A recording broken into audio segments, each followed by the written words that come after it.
the Audi letters, and the instruction was very clear that you give those Audi letters and you must provide proof that you have dealt with them, regardless of the fact that you could have explained what is the challenge, but you would have even given somebody an Audi for not having met the target. And in some instances you'll find that the reasons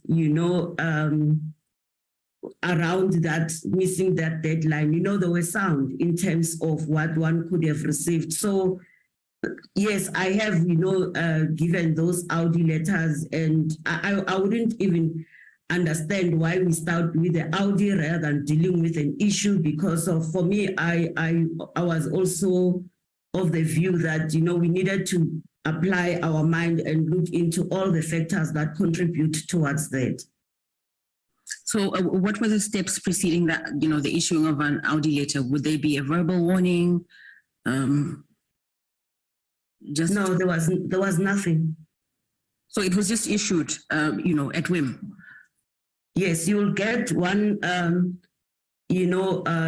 Audi after the other, even if the issues are the same. That naturally, when you give an Audi and, the issues are unrelated, yes. But, in some issues is that, it will be the Audi around the, the same matters of not meeting the deadlines, of all those cases 2 years and older. Thank you.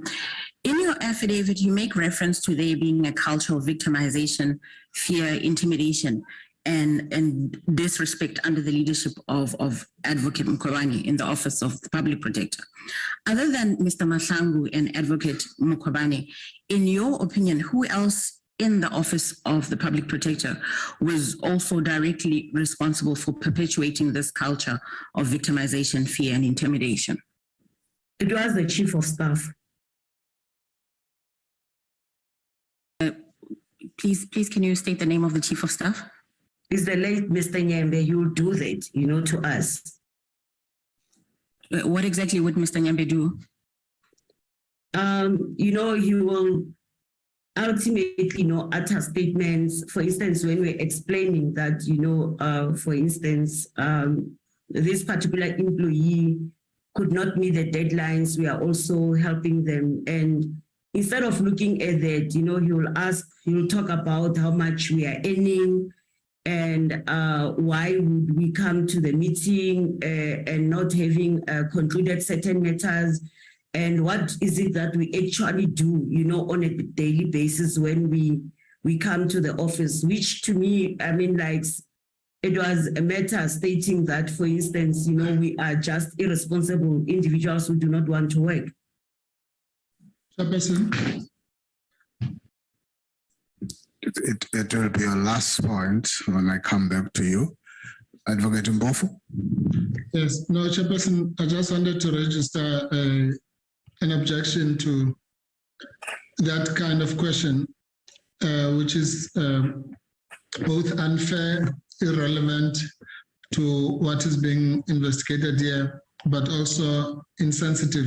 Mr. Nyembe cannot answer for himself, and he should not be subjected to a witness of this nature who can say anything about him. Please, let's be respectful to those who have departed.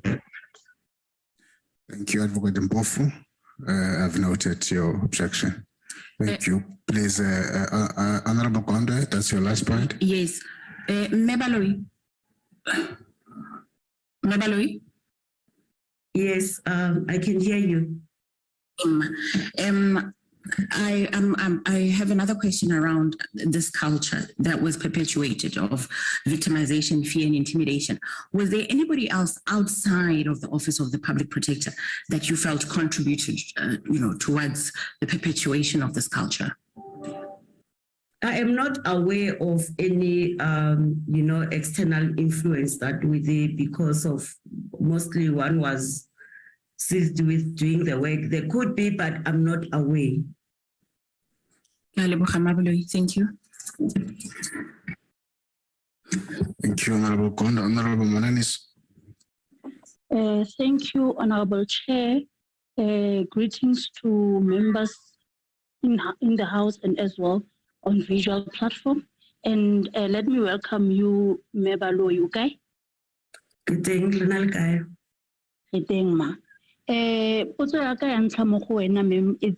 you seem to be angry about what happened to you when your probationary period was not confirmed. I want to check with you, ma'am. Are you here to settle a score with the PP considering how you were treated? I'm not angry. And it's not, I've gone through a lot of things that I could have suspected that, that office is behind what I was subjected to, when I left that particular office.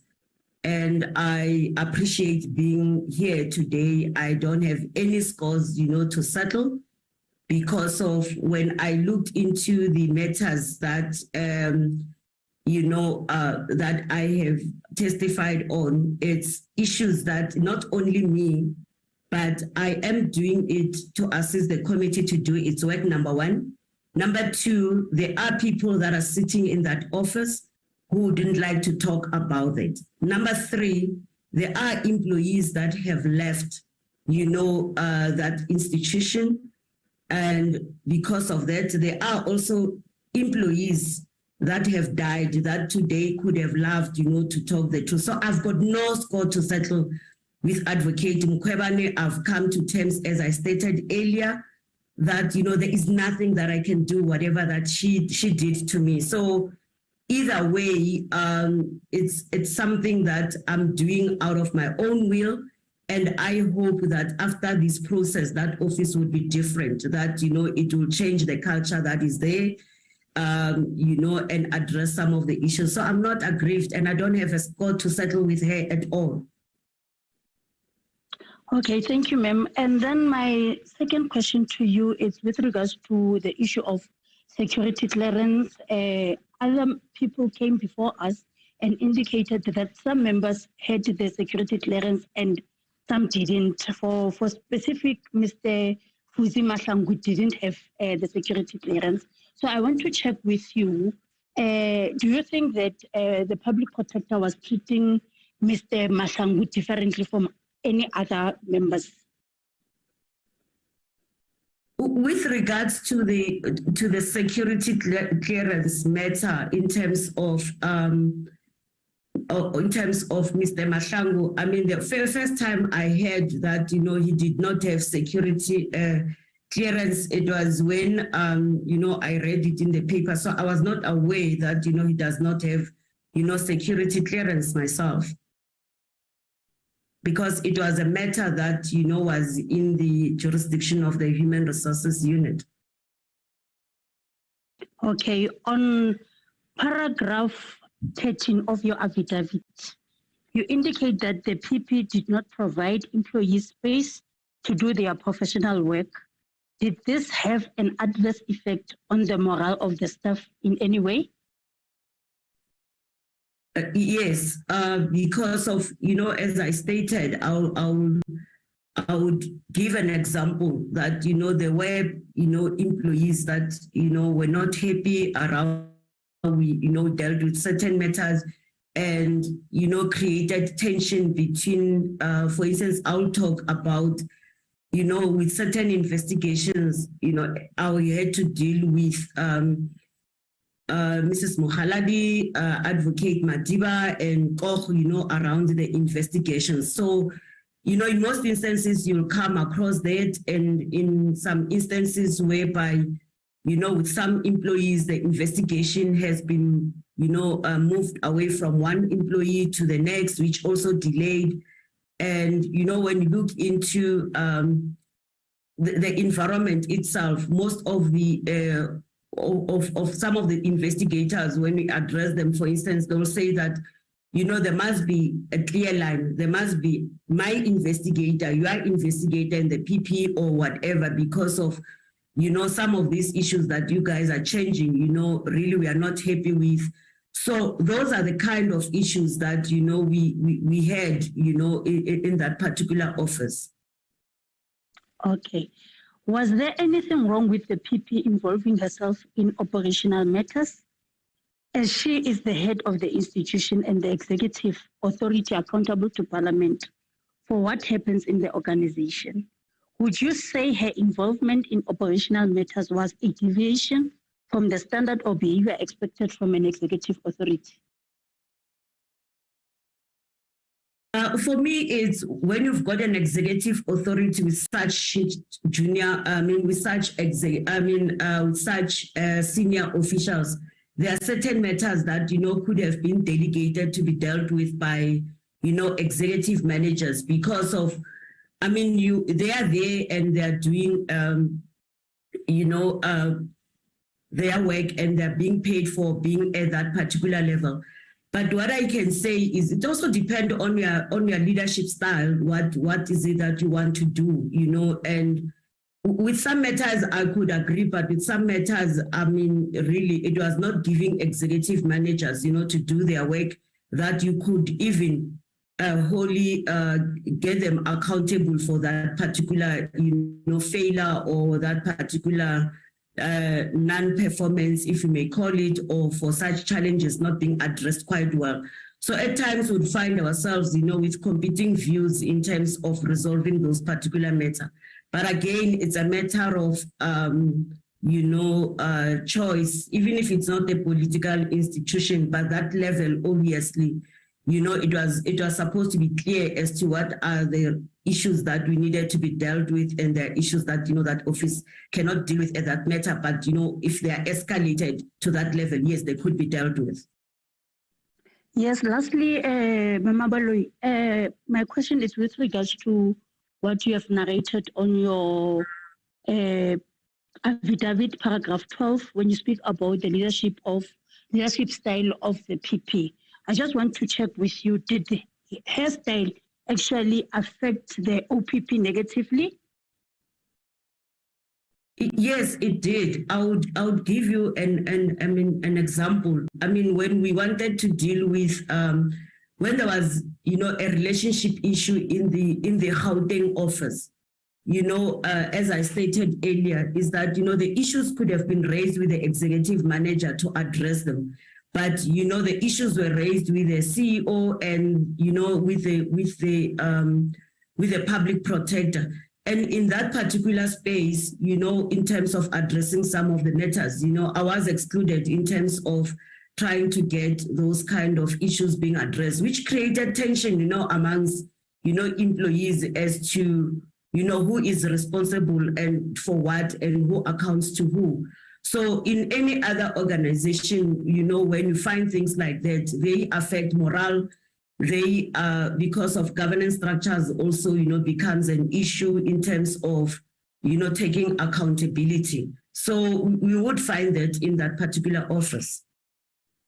Okay. Chairperson, as I learned, I just want to, as a follow-up to the question that I've just asked, do you think her conduct falls short of the standard expected of a public office bearer? As I conclude, thank you.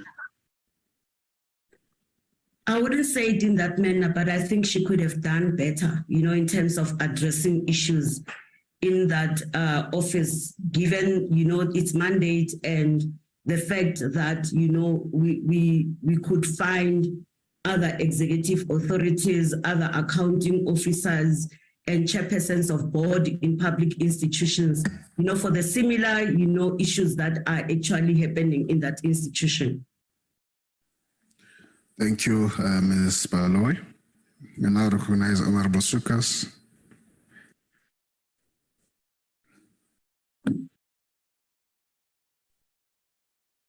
Honorable Mari Sukas. Thank you, Chair. Mrs. Baloyi, thank you for presenting yourself to this committee. It is appreciated. I have a few questions for you. I will start with the first one. Do you know who took the decision to introduce Audi letters? I do not know. I found it there. And can you explain what written directives were given to line managers on how and when to use Audi letters, and where can we find those perhaps as a committee? In other words, was there a formal policy on Audi letters? In such a policy on Audi letters.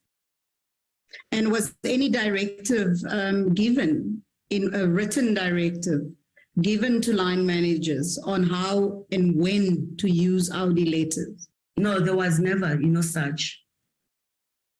I understand in your affidavit, I understand your staff out of loyalty asked you to send them Audi letters. For example, on the 6th of August 2019, you send an Audi letter to your direct reports. These were identical letters then on the 10th of October 2019, written warnings were sent to the staff. How then did the Audi letters fit into the disciplinary policy and procedures that require a formal verbal warning to be given? That was another gap, because of then there would be, instances where you would give those Audi letters. So it didn't fit into the disciplinary process, as such, because of, in my instance, this was related, to investigations, and where there were, areas of misconduct, which I never had, an employee that I was supposed to subject to the disciplinary hearing. I never issued such an Audi letter. So the Audi letters that I've issued, would emanate also from the meeting, that you go into the meeting and then a decision is taken that you need to issue those Audi letters, and one would have to implement the decision of that governance structure, which is the dashboard meeting. Are you aware of other government department or private companies where Audi letters are used rather than labor procedures? I am aware that, for instance, before, issues around Audi letters, yes, they are given where you've got, evidence of what, the issue is all about. But in our case, from the Audi letters that, we have given is, it was a matter of, the issue is done, people have not performed, and it was related to performance management. But again, not really performance as such, but not meeting the deadlines, which, ultimately will translate into performance management, although we knew, the circumstances around it. But when we talk about, an Audi letter, for instance, in a government department, you would give somebody, such, a letter when you have established all the facts and you are sure that, what you are talking about, you needed to do that. So as I explained earlier, that, in terms of how the Audi letters, are being issued, when you look into the matter of Mr. Jeff Wexstrom, that, I had Mkhaladi a letter, and meanwhile, the issues have not been thought through, they are not known, and it's not validated as to what delays, such, a response. Thank you. As an experienced leader and manager, would you use Audi letters as a normal performance review tool? I wouldn't. And I would use it as a last resort towards, I would use it as a last resort when, before I even go into disciplinary hearing, when I have established, the circumstances around, performance. You had a long discussion on target setting today. Should target setting in the context of performance include barriers to performance and evaluation of resources in order to achieve those targets? Correct. Was this done by the public protector when setting targets? No. Did the failure to include these factors in target setting damage the Public Protector South Africa as an organization, in your view? For me, it's not really damaged, but, when I spoke to the staff members, it created that uncertainty, anxiety, and fear that, if you cannot manage this, then ultimately you're going to get an Audi, which at the end of the day, when obviously when you've got unhappy employees, they would not actually, do or execute their work under those circumstances. So there was never an opportunity to deal with such matters. But also when I looked into this kind of, Audi, that the way they were implemented in some instances, there are people that, would lose a case, or their case, was set aside in court. And if we talk about that, I think those people also, if we didn't have a framework on how do we deal with such, cases, and nothing was happening to them. There were people that in other provinces, like KZN, didn't have, reports that were submitted and published more often than the cases, in some other areas. So it was a matter that, some employees will raise, for instance, that, why are our cases, always prioritized, for publication or for finalization, when others, they could have time, to deal with those particular cases, and the reasons provided, seem to be accepted. Thank you. You mentioned a project plan that you drew up to deal with the backlog.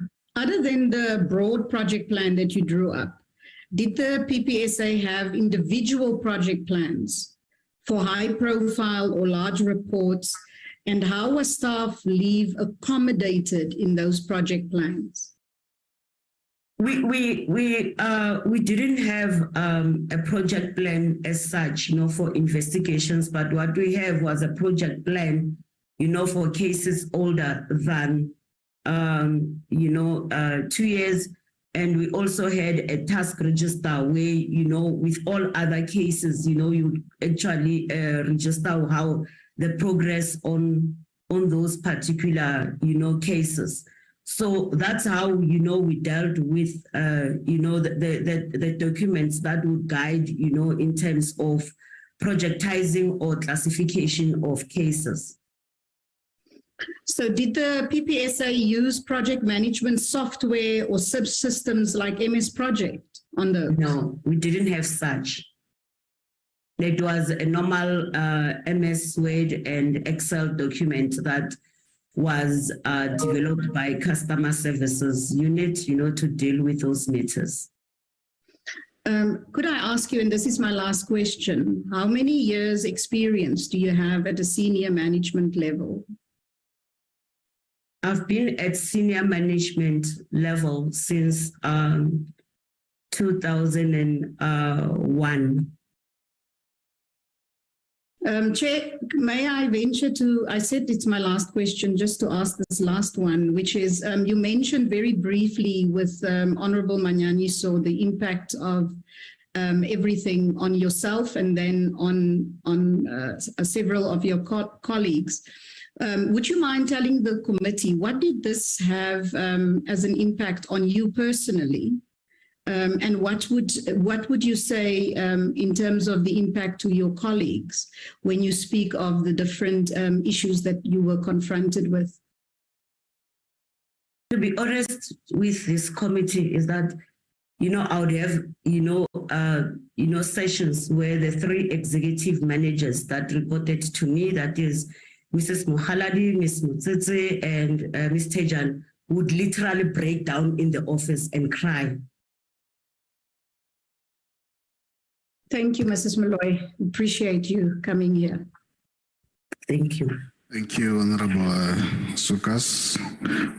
Honorable Mailan. Thank you, Chairperson. Good evening, Ms. Baloyi. Good evening. Ms. Baloyi, hello. Ms. Baloyi, you stated paragraph 11 of your affidavit that the PP's way of overseeing investigations was not to hear or listen to the executives and investigators responsible for conducting them. Her chosen method was to threaten, impose, and brook no other views. My question is this: did the PP subvert or amend the findings of investigations based on her personal opinions rather than on a factual or legal basis? I would talk about, investigations in the sense that, for me, it's when the evidence is before you, you need to deal with that matter in that particular manner. But, when you look into how, some of the matters have been dealt with, as I stated with Mkwinti, we're supposed to finalize those that report, and make certain recommendations because of, someone internally had to, benefit out of that particular investigation. Remember that, it's unprecedented that, you can appoint, an employee on a 1-year contract, for such a level of position without even running a particular process. So when you analyze, that and what one was subjected to, I came to that conclusion because of, one had to remove certain information because in the first section 7.9 that was issued, the Deloitte matter, the report that I stated earlier that implicated Mr. Mahlangu was there, but then it was later removed, from that particular angle. So for me, when you look into what we're doing and what it was supposed to, deliver at the end of the day, and given the fact that a matter that is in the labor court might be saving there for quite some time, and why don't, if there were good intentions to appoint him, he could have been appointed with a condition of, based on the outcome of the labor matter, which was known that, it was financial mismanagement. I didn't find any reason why you could be appointed on a 1 year, and again, that appointment is dependent on the outcome of the Mkwinti investigation. Yeah. Ms. Baloyi, you say in paragraph 14, the public protector's pressure on me and other executives to take disciplinary measures against staff who reported to us was relentless. Did that take up a lot of time that could have been better utilized to investigate or draft reports? It would take time, yes. It take a lot of time depending on the complaint that was there. Remember that you need to address the complaint. By the time you finalize the report, you could have dealt with matters that appropriately. And when we look into the issues of disciplinary hearing, as I stated, that the investigations were not necessarily done by the executive managers.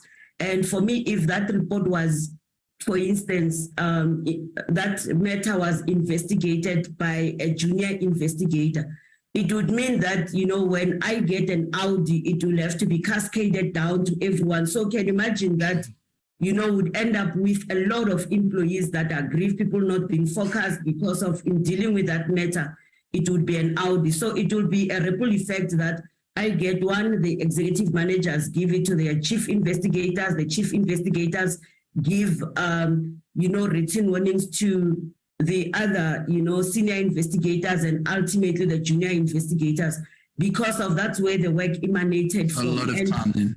Yes. Okay. Ms. Baloyi, at paragraph 19, you talk about the long hours of work and the constant pressure to put out reports to coincide with media briefings.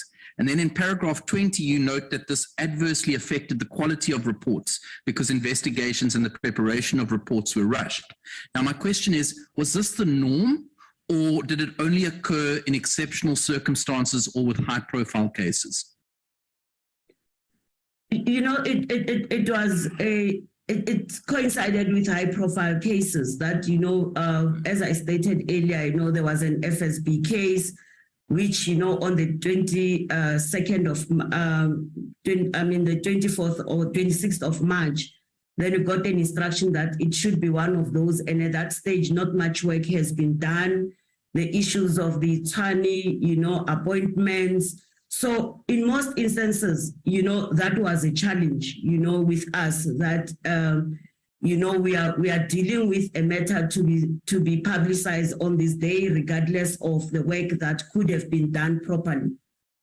But it's the high profile ones that pushed the attention and the long hours and the like. Correct. Okay. Who were the investigators on the CR, the external investigators on the CR17 matter? I do not know. That information was never divulged to me. In your testimony earlier, you said that when you met with Mr. Mahlangu and the Chief of Staff, they resisted your suggestion that the NPA was best placed to investigate the CR17 money laundering allegations. And you further said that during that meeting, you were told that the matter cannot be delegated to the NPA and that the NDPP will not actually deliver the results wanted. Is that correct? Did I understand you correctly? Correct. Okay. So what were the results that were wanted and who wanted those particular results? I wasn't sure because of, when you discuss a matter with your team and then later on you find that, those matters have been escalated to the CEO. So it was not an engagement, but was just to, inform me how this investigation should be done. And, I didn't have much to say in that particular meeting, but I was told that, I should stop insisting that, this matter should be dealt with in any manner. So that brings me to my next question, which is, what was Mr. Mahlangu's role with regard to investigations? None. And how often did he get involved in investigations? When you say involved, he was never even involved in investigations, and he would just, receive reports as in any other, in terms of that, or when a particular issue is being, dealt with. But he wouldn't actually tell you what some of these matters are all about, except for when we report and we explain what the issues are. But he was not involved in investigations, and specifically that if he was involved, he would have played a very crucial role in providing input, support, and guidance in my work, which never happened. But I mean, we've heard throughout this inquiry that he would make inputs into the findings and recommendations and remedial actions of reports. Is that not true? I am not aware, except for when it was one or two cases which were dealt with by one person, that, as I stated earlier, on two particular cases, and when I was asking this particular investigator, why did you change, the content, and you said that, it was my discussion with the CEO, which was unusual because of we never reported to him on the content of the investigation, and he never signed any investigation report. So that was out of order. Okay. Was the public protector aware of his involvement? On the cases that, for instance, I was not happy about, I discussed it with her. Okay. I want to come back to the public protector's chief of staff, Mr. Busisiwe Nyembe. What was his role in the organization? His role was that of supporting, the public protector in managing his office. And with regards to investigations is, I would submit the reports to the public protector, through him that, you'll check it and sign it off for the public protector. So that was his role. He was the actual chief of staff managing the administration office of the public protector, and including, managing the correspondence that goes in with related to investigations. Okay. What do you think he meant by the statement, and I quote, "The report will be dealt with in this office and the PP will emerge as a powerful woman in the country after dealing with this particular matter"? It was a matter that, Chairperson? Just pause. Advocate Mpofu. Yeah, thank you. No, I wanted to object to the editorializing by Honorable Milham. He says that the witness said something about the most powerful woman in the country.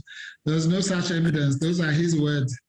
The other objection about respecting the departed, I don't think he will understand the issues of Ubuntu.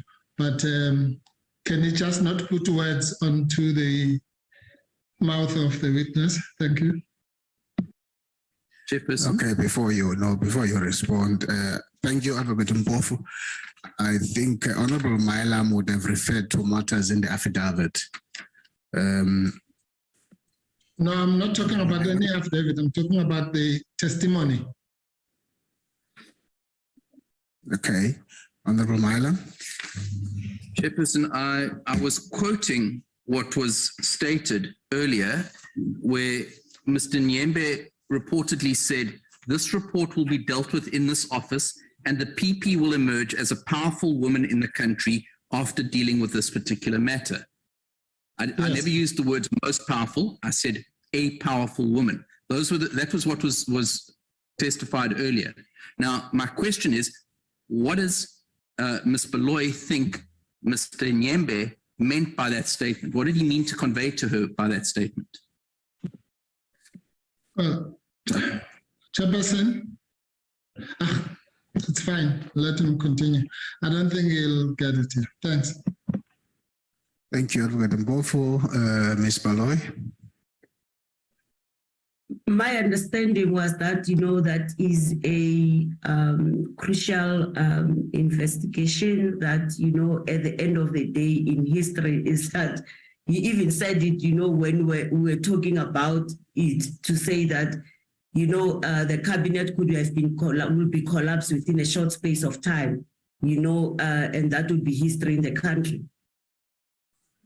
And the emergence of the PP as a powerful woman in the country? Yes, that, she would have dealt with an investigation that within a short space of time, that cabinet would have been collapsed. Okay. My last point, and it continues on the same train, I'm going to ask the evidence leaders to put up a tweet of Mr. Nyembe's, and I'm going to ask you if you think it is appropriate. This tweet has been provided to both the public protector and the evidence leaders. Could you put it on the screen, please?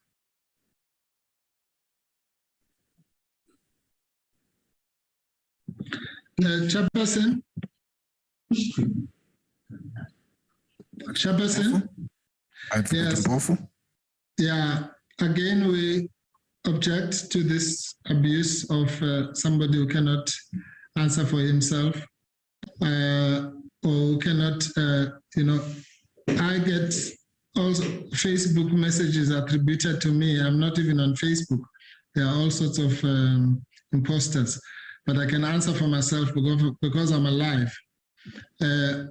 But this is now abusive and inhumane, and even coming from where it comes from. Thank you.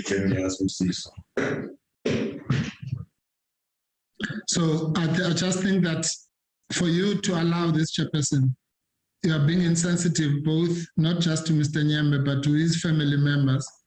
And it's not done this. First of all, Mr. Nyembe, this is not the impeachment of Mr. Nyembe. And there's nothing in the motion that mentions him. The motion of the former Chief Whip Mazoni does not mention Mr. Nyembe. I'm sure Honorable Malem would know that because he would have looked at the motion. So this is just pure abuse for no gain at all, except to be abusive and gratuitous and inhumane and cruel. But that's Chairperson, my question goes. Chairperson, my question. Thank you, Advocate Mpofu. I will watch the space. Honorable Mailam. Chairperson, my question goes to the role of Mr. Nyembe and the impartiality of the public protector, which is a constitutional obligation of that office. And it's a bit difficult to read, but it basically says, and this is Busisiwe Nyembe, and his Twitter handle is @SoDonkey. Chairperson, I've made an objection. And it reads You have as not ruled on follows, it. Chairperson. Chairperson, I'm sorry. being interrupted, Chair. I'd like you to protect me, please. Okay, I apologize, Mr. Malam, but can we wait for the ruling of the chair, please, at least? Can we pretend to that this process is being managed with this dignity and sensitivity that... That's quite rich coming from you, Advocate Mpofu. I did not ask you to do that. Listen, yeah, Malam, don't do that. Don't do it.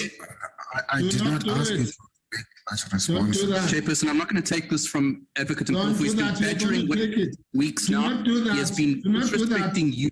He's been disrespecting members of this committee. Disrespected Honourable Mulder today. He continues to speak over people when other people are talking. I'm not talking about... No, I'm not... Chair. Listen, Mr. Malam. Honourable Malam, please switch off the mic. Mr. Malam. Please just pause, Advocate Mpofu. No, Chairperson, no. I'm not going to be abused by these people. I'm asking you to pause. I've asked Honorable Malam who's on the platform to switch off his mic, and I'm asking you to stop. Yeah, I'm stopping to talk, but I'm telling you, I'm not going to be abused by these people. I'm asking you to stop, Advocate Mpofu. I'm not going to be abused by them.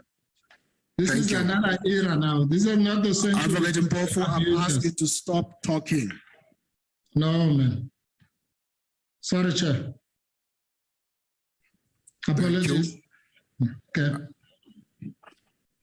It's not going to help that you get to just slag each other on the platform and so on, because we've got to get to the bottom of the issues that brought us to be here. Advocate Mpofu, you're raising an objection. Yes. And your opinion is on the basis that the person being referred to is late, and therefore you're invoking issues of dignity in relation to that. I've listened to that. And relevance, sure. Yes. From this morning, in the affidavit, the name of Mr. Nyembe would have been mentioned and reflected on. So that's your beginning of the relevance in terms of what we're focusing on here today. You might not like that, and I don't want you to respond to me. So I am going to ask Honorable Malam to complete his question and hear what the witness responds, how he or she responds to that. We're not going to be getting into the personal life of Mr. Nyembe here. What we're dealing with, we're connecting the dots here about the issues that have been placed in front of us. And I will watch that space when it gets into that private space that encroaches on dignity. So for now, I am comfortable that we're not in that space. And therefore, I'm ruling that Honorable Malam continues with his question. Thank you, Chairperson. Can we put that back on the screen? Can I just say something? Excuse me, Mr. Malam. Yes, Chairperson, that's your ruling, and I respect it. All I'm saying is that I just want to place on the record that you should know better, that you cannot abuse somebody who cannot answer for themselves about material which is not before this committee, about material which is not relevant to the impeachment of the public protector. But if you want to use this platform to desecrate the memory of Mr. Nyembe and to, assault the dignity of his children and his family, be my guest, Chairperson. Thank you. And Mr. Malam. And anyone else. And anyone else. Thank you. Thank you, Advocate. Thank you, Advocate Mpofu. Can we put... And Ms. Mazzoni and everyone. Can you fly to the tweet? So, Ms. Baloyi, the tweet is the one in the middle there, and it's dated June the 10th, 2018. And it says, beyond dispensing political economy and socio-political advice to PP, I also jerk up legal services on certain high-level litigation matters like CX, ABSA, and Freda Dairy Farm matter.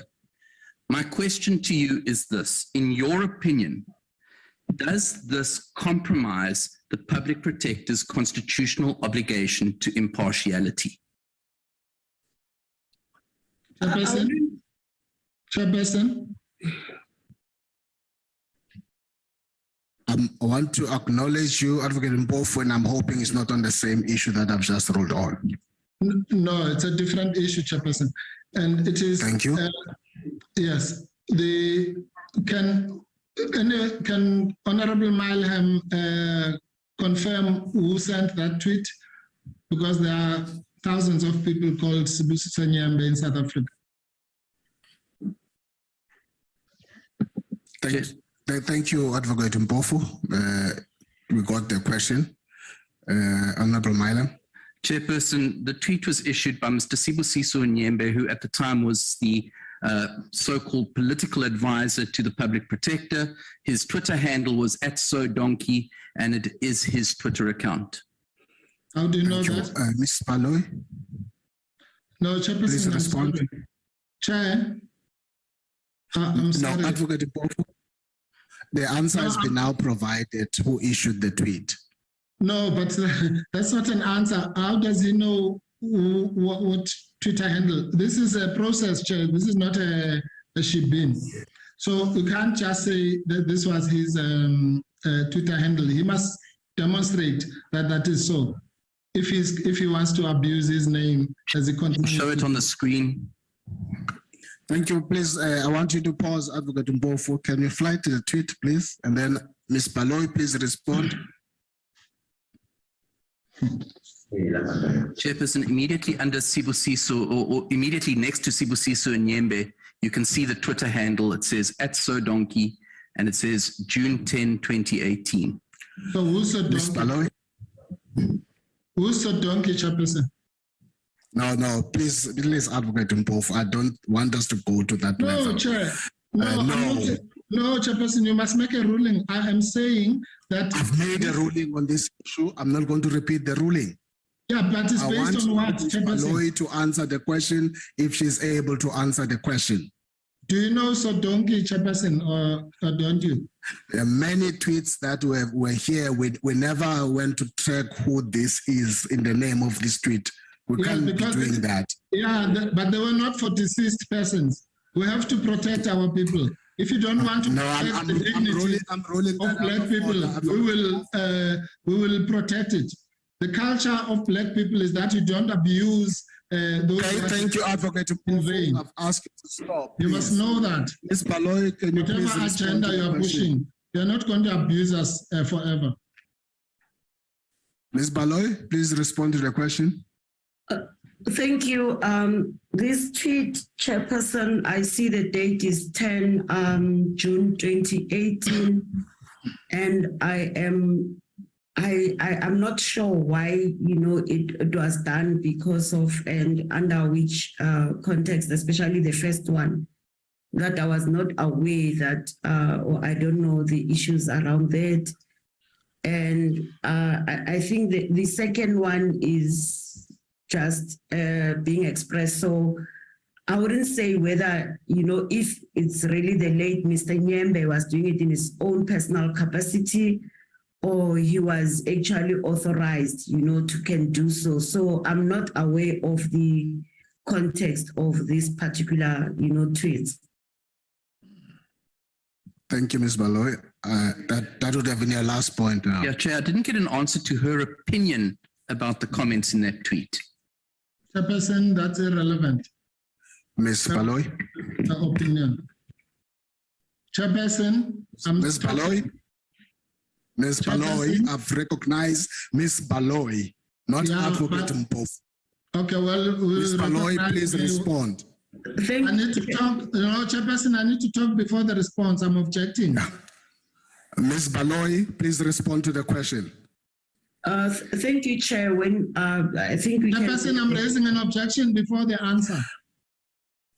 You can't be dictating when you want your answer. If you're raising a hand, I'll recognize your hand. For now, Ms. Baloyi is responding to the question, and don't interfere. Ms. Baloyi, please respond. With regards to the first tweet, I think if you can share it again so that I can respond appropriately.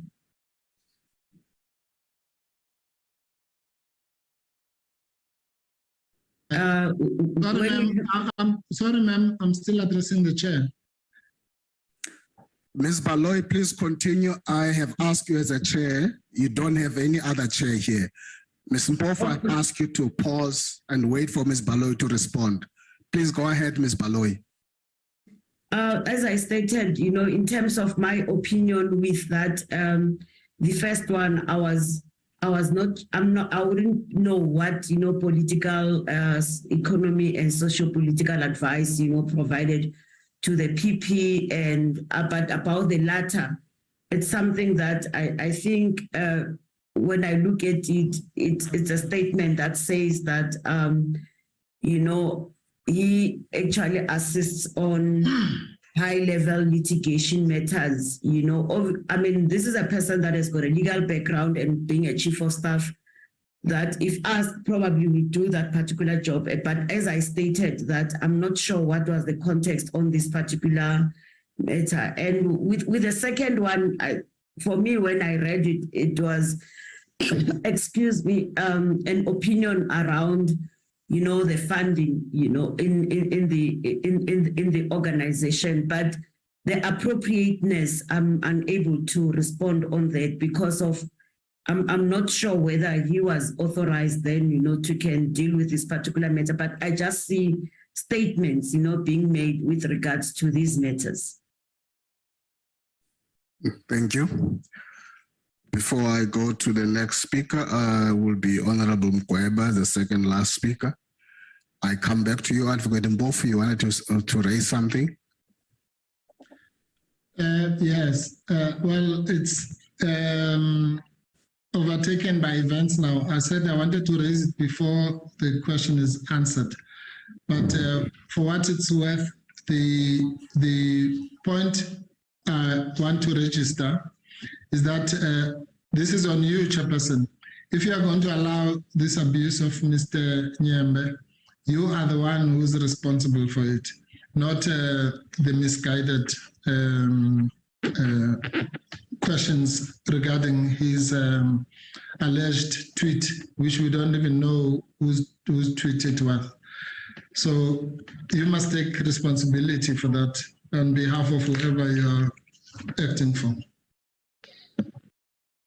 Honorable Mkweba, I recognize you. Thank you very much, Chair, and good evening all. Ms. Baloyi, I've got only 3 questions for you. Firstly, Ms. Baloyi, in your affidavit, paragraph 3, you have stated that you believed that you believe that you were purged. And again, in paragraph 4, you also stated that you were informed of your employment would not be confirmed beyond the probationary period. And during the day, you have also indicated that you have never been assessed for your performance. So, Ms. Baloyi, do you believe that your rights were infringed?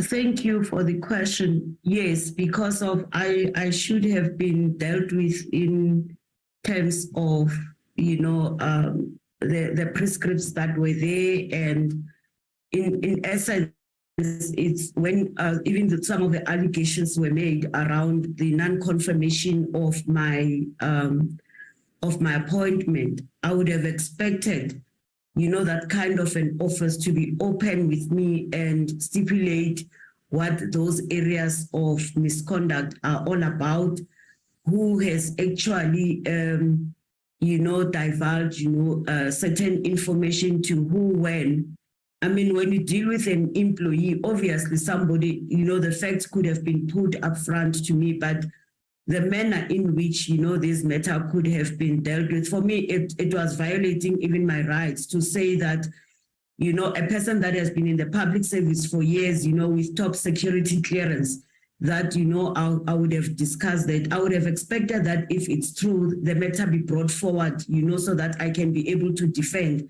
And the manner in which, issues unfolded with regards to, when I was informed that my probation was not confirmed, I didn't see any reason why I should vacate the building, and not even, work, throughout the week of October, as if it was I was a risk. And for me, it was a matter of just humiliating me in essence. And in short, yes, I felt my rights have been violated. Thank you very much, Ms. Baloyi. Then in paragraph 24 of your affidavit in the High Court challenging your dismissal, you have indicated that you were a stumbling block. And please clarify why you consider yourself to have been a stumbling block for the CEO and the public protector. With regards to the stumbling block, it was a matter that, was advanced to me by Mr. Mahlangu that, it looks like, I'm not towing the line, and I started, I'm doing things without, applying my mind, and there are matters that I could have dealt with differently and with regards to investigations. And my worry was, if those issues were discussed thoroughly with me as to why did I take such a decision or allowed investigators, not to deal with this matter in that particular manner. Surely that could have been discussed with me, but rather being told that, you seem to be, working, on your own, with investigators, doing your own things, and without, in some instances, even divulging those kind of issues. And he told me that, you cannot be trusted when you deal with matters like that. And, that I'm not dealing with issues, correctly. And that, for instance, this matter again came out when we discussed, after that matter of Mrs. Mokhaladi, to say that, you should have, dismissed a long time ago, with regards to that. And I couldn't. And even today, I asked myself why I should have dismissed her. And interestingly, when I was dismissed, she was also suspended with other colleagues. So for me, it was, a matter that was communicated to me, but not really a stumbling block to say that, there are certain matters that if concluded, they could have served a particular purpose. But my question kept on being that, why are these things not said in a formal manner or, in a way that I would understand, because of the work that we were doing was informed by the evidence before us. So do you think that the CEO was abusing his authority at the behest of the PP? Correct. Then the last question, Ms. Baloyi, you have raised concern in your affidavit, the manner in which the public protector handled the cases relating to Busasa and the Rock Unit investigations. And you have said in your response it was unlawful. Is it your evidence that the PP did not act in an impartial manner during these investigations? Yes, when you look into the gaps in those particular reports that I've raised. No, thank you very much, Chair. Thank you, Honorable Mkweba. Honorable Maneli.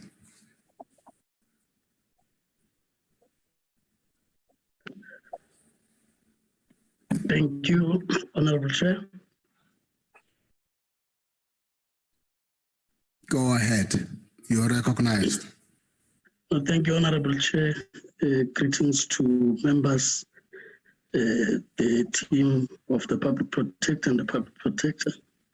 as well as the evidence leaders and the witness to understand. Greetings, Ms. Baloyi. Good evening. Thank you, Chair. My first question really would be the assertion made by the PP in a message to you regarding the Busasa and CR17 investigation that, in a quote, it is not about you, but one has to play the chess, close quote. Do you think in conducting this investigation, the PP didn't look really on facts before her, but went beyond facts before her? Chairperson?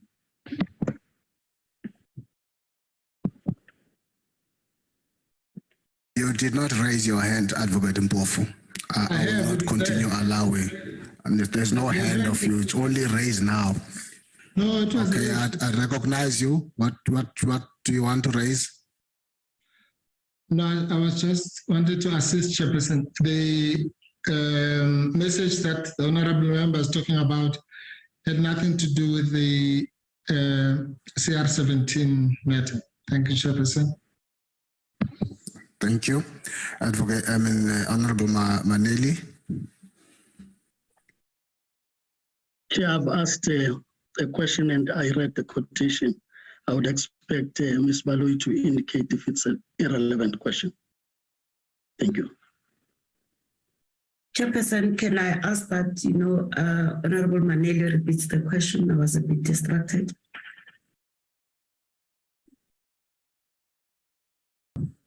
I've asked the question, Chair, that the assertion made by the PP in a message to you regarding the Busasa and CR17 investigation, and I quoted, it is not about you, but one has to play the chess.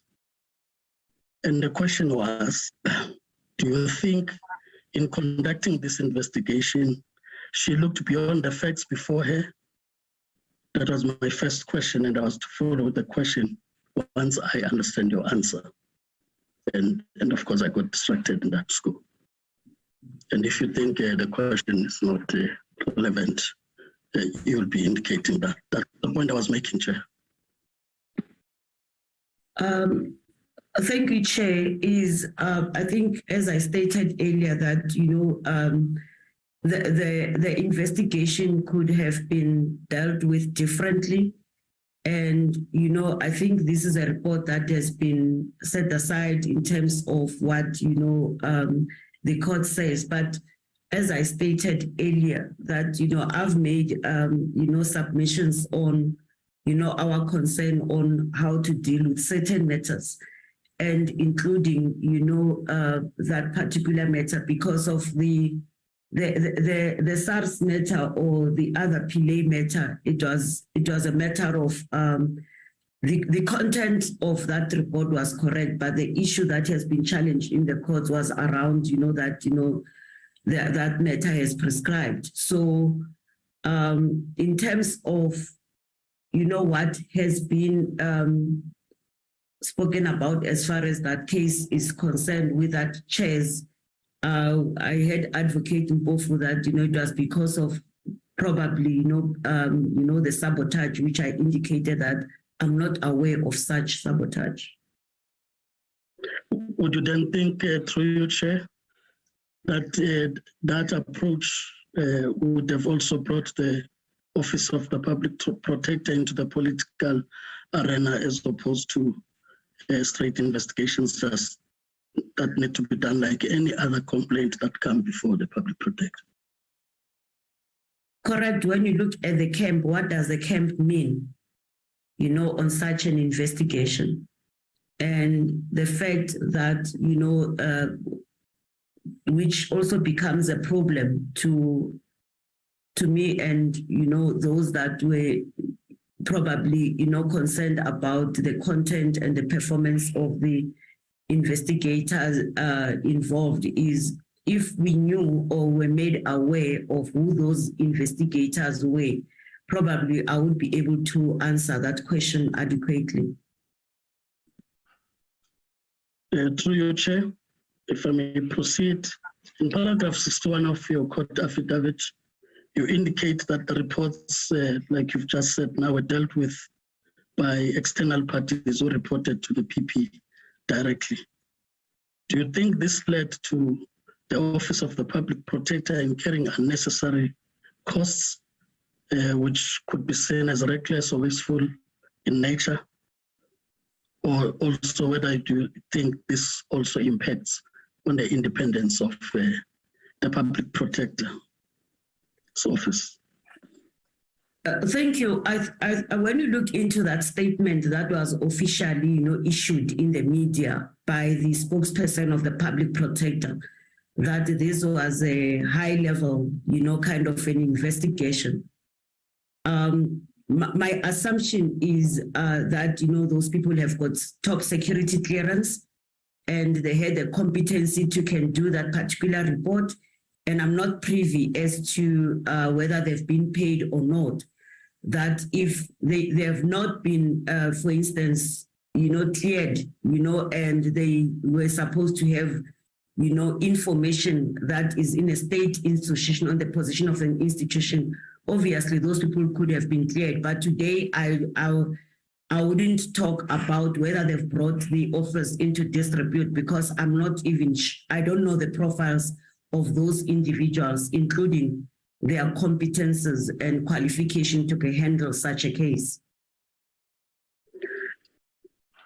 Through you, Chair, if I may just to wrap up on that point, given that you have a system in place for quality assurance where people will take responsibility, how were situations like this one treated in terms of ownership by the different levels of quality assurance where they've not been involved?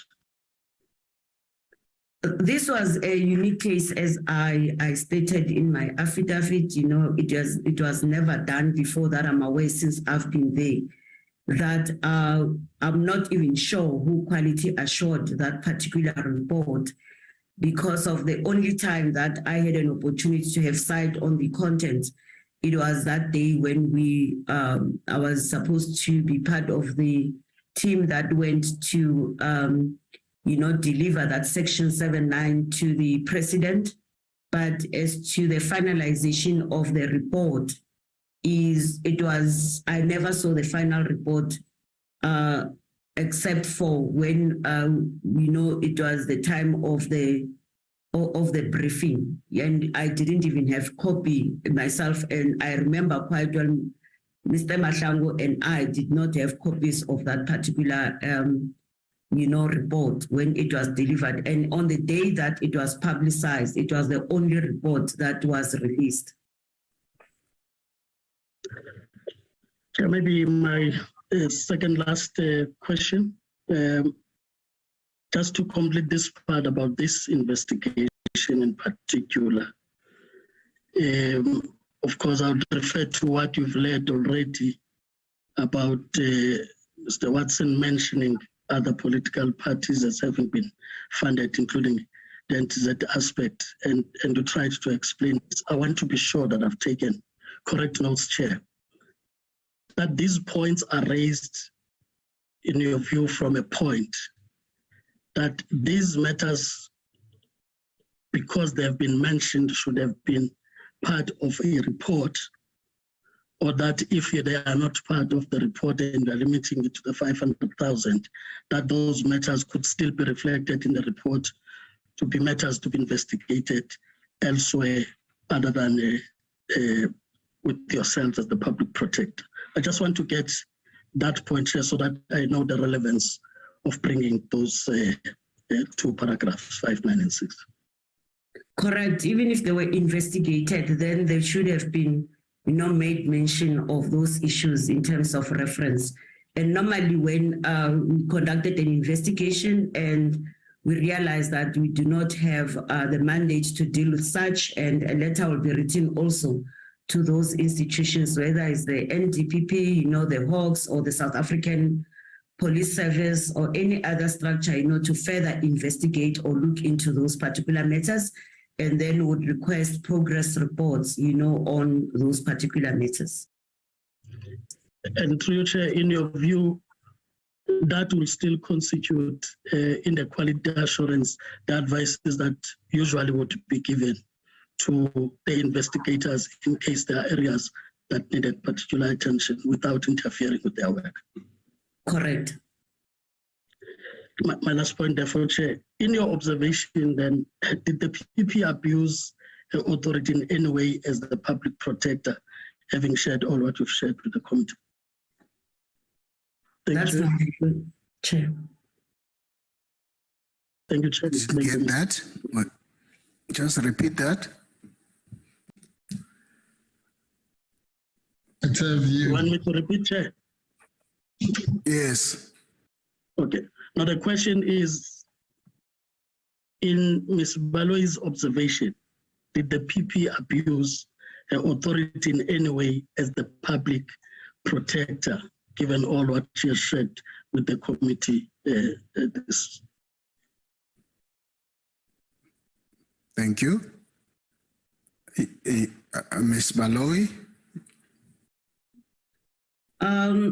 Chair, I would say that,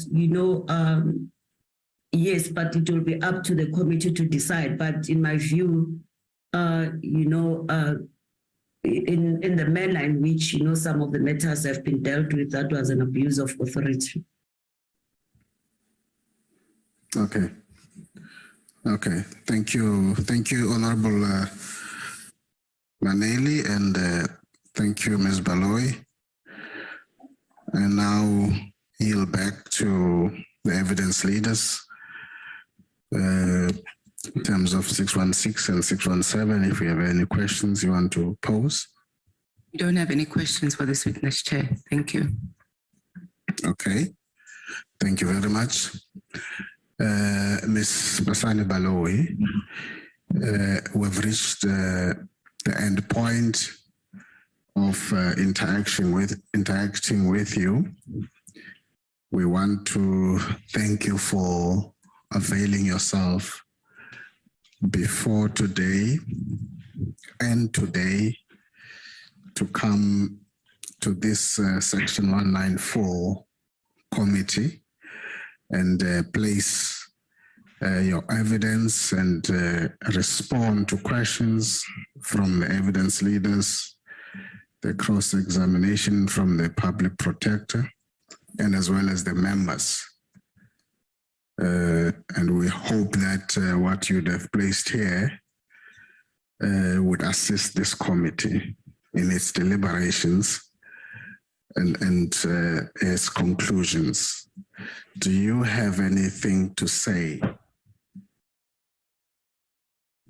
Not at this stage, Chair. Thank you. No remarks you want to say to the committee? Or more questions? I think from my side, I would like to thank you and believe that, I have assisted you in terms of, your work, and I'm grateful that, I could live to this day, to can be able to do that. Okay, thank you. You are excused. That will be our last point for the day. We'll have a new witness tomorrow. Before I conclude, I recognize you, Advocate Mpofu. No, thank you, Chair. I just wanted to register the fact that we have not finished our cross-examination of this witness, and maybe you can indicate to her, some subject to whatever arrangements will be made with the evidence leaders, that we will take the opportunity to do so at a later stage. Thank you, Advocate Mpofu. In terms of our committee decision of last week, We have enhanced our processes. And I hope that the team will be in touch with you, which indicates that where there will be a recall for a witness, we're going to require specific areas of focus and questions to that witness. And so when we, therefore, based on that, we switched on the recall of the witness. So there's going to have to be that interaction. At this stage, this is where we will leave the matter. Is that a new rule now, Chairperson? That's the decision of our committee, and I think we will have to make sure that you fully vest with that. But I've noted the points you've put on the table. Thank you very much. Thank you. Thank you. The meeting is adjourned. Thank you, Chair.